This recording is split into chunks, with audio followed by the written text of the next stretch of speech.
C'est Nancy qui donne le top départ de la rentrée littéraire. Notre salon arrive le week-end qui suit la proclamation par les académiciens Goncourt de la première liste des Goncourables. Nous sommes, depuis la création du salon en 1979, parrainés par l'Académie Goncourt. Donc il y a une ambiance très prix littéraire ici. Tous les grands présidents des maisons d'édition sont à Nancy ce week-end. 700 auteurs.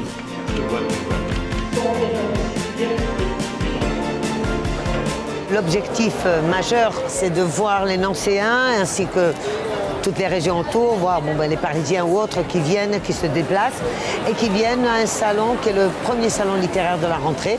Donc c'est toujours avec beaucoup de plaisir que nous les accueillons. On y va chaque année parce que c'est toujours une bonne ambiance et il y a plein de monde et puis on découvre plein de choses, donc c'est vraiment bien. Je venais chercher dédicacer un livre pour un copain qui n'a pas pu venir. Le fait de rencontrer des auteurs, de pouvoir échanger avec eux, ça donne un souffle au niveau de la vente du livre et c'est important. Le nombre d'auteurs présents et la diversité qui est assez remarquable.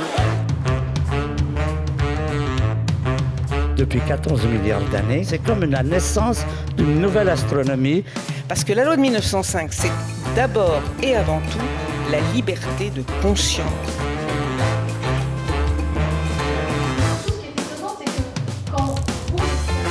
Groupama, cette année, a rejoint le livre sur la place. Nous avons créé le prix Stanislas, prix du meilleur premier roman de la rentrée littéraire, que Serge Joncourt a présidé. Président formidable, qui lui-même a une actualité littéraire en cette rentrée. Et nous avons couronné Élodie Lorca pour la correction. C'est vrai que c'est difficile, en tant que primo-romancier, d'avoir une visibilité. Et là, ça permet justement ça. Grâce au bandeau, au prix Stanislas, c'est un gros coup de pouce pour un premier auteur.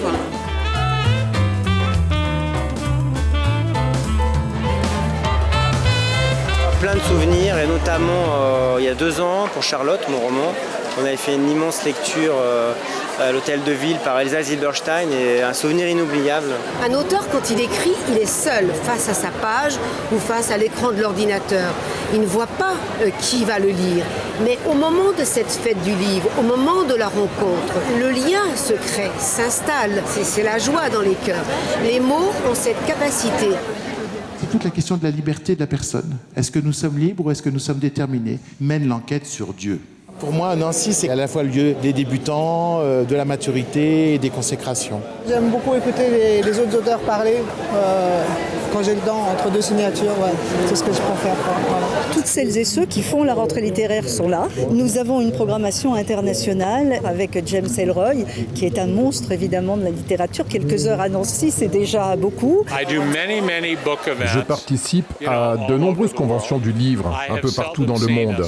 J'ai rarement vu une petite ville aussi belle que Nancy.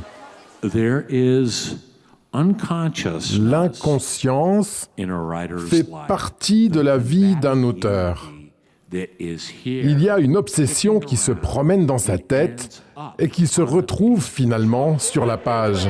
J'ai écrit mon prénom et puis une petite signature et j'ai eu droit à une belle poignée de main. C'était la bonne surprise. Il y a 3 jours, je ne le savais pas. En lisant le point, je me suis rendu compte que c'est que du bonus. Cet Américain que je connais bien depuis longtemps, ça m'a fait très très très plaisir de le voir. Oui.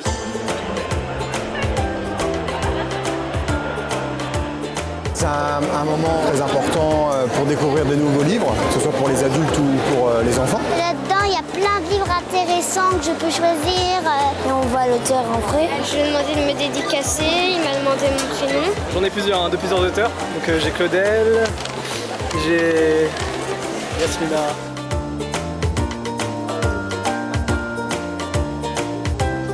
Ceux qui vont sous le chapiteau savent ce qu'est le bonheur de lire. Donc il faut aller aussi vers ceux qui peuvent peut-être le découvrir. Nous allons tout faire pour.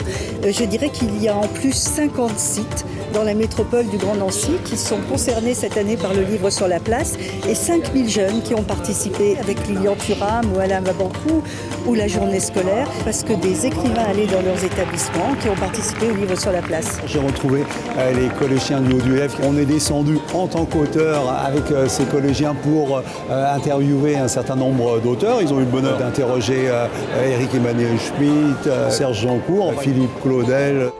Philippe a toujours peur que le public lorrain le voit trop. C'est quelqu'un de réservé, de modeste. Et cette année, je lui ai dit, écoutez Philippe, vous avez 3 actualités littéraires, c'est maintenant. Il a dit oui, il est un président formidable. Il est le premier président lorrain de l'histoire du livre sur la place aussi.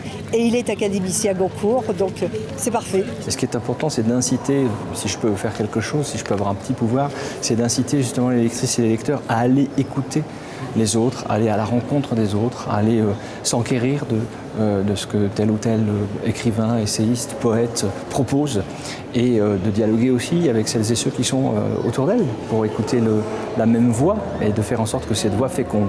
Si la vérité ne se trouve pas sur les étagères du British Museum, où, me demandai-je, attrapant un carnet et un crayon, est la vérité ?